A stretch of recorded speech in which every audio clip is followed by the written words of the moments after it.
think it's been really productive for us. I think it's an important step in the development pathway for us and for the Welsh game in general, in terms of what players coming through a genuine academy need in terms of a level of competition.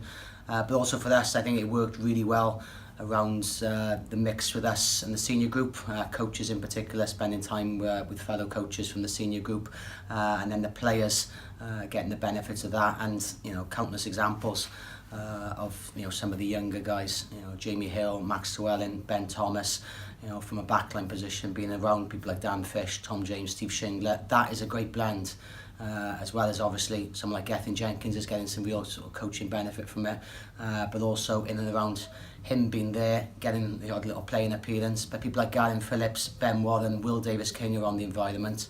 His influence rubs off on the field and off it, in terms of some of the roles and responsibilities and how you conduct your working week, really. So that, I think, is huge for us. It's a shame for us that it's come to a little bit of an abrupt end after 7 games. Probably starting to find a rhythm from a coaching point of view as well also. And for us now, the calendar becomes a little bit different. We've got good trust and support with some of the work that goes on in the Premiership, and that's important from academy players to buy into.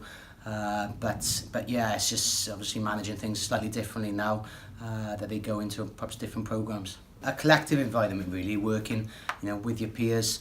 Obviously the Premiership, it does become tricky at times because it becomes more of an external thing. We try and align as well as we can, and I admire the coaches who work in this region, in that league, and we've got great relationships with those. But clearly the quality of rugby is something the union have researched heavily, and what this competition can give us against the likes of Leinster, Ulster and the fellow Welsh regions, I think is an important progression for the players to have. But it's probably just the benefits of having the common language, the routines that go into some of your training, the consistency around how you defend a line out, for example. There's areas of real focus points for the Blues as a senior group. That filters through around some of the learning that's got to take place, and it is far easier to do it and more consistent to do it with players on tap, and not perhaps having to go externally. You can just obviously deliver within sort of your internal mechanisms. Different individual development plans for every player, and that's the part of my role which really excites me. Not so much the technical, tactical. We've got good coaches who can support that, but actually looking at what fits everyone's individual progression the best. There are going to be a lot of guys. There's 20s camp this week on Thursday, Friday. There's also understanding some of them still need the game minutes. People like Corey Howells, and even people like Ben Jones, Dane Blacker, trying to support them around club rugby this week is really important for them at this moment in time. But also someone like Corey, he's going to get a little bit of sevens exposure as well, where he needs that bit of repeatability, needs to get the meterage under his belt, and he's someone that could actually really flourish down the line. So there's so many different individual strands of the work that apply to every player.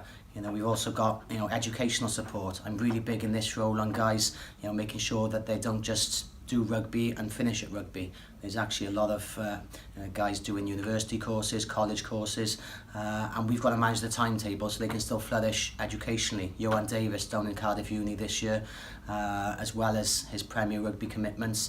We've got to try and make the best fit for the timetable, so their life isn't stressful, but is actually aligned around good high-performance rugby models, but also they get their work off the field done as well. Phil from the WRPA has made a significant impact here with the senior group, first of all, around the amount of guys who are occupied vocationally, educationally, away from rugby. I think that's huge for the guys in the rugby industry. But also then, as academy players coming through, we are encouraging full educational or vocational support, whatever fits those needs.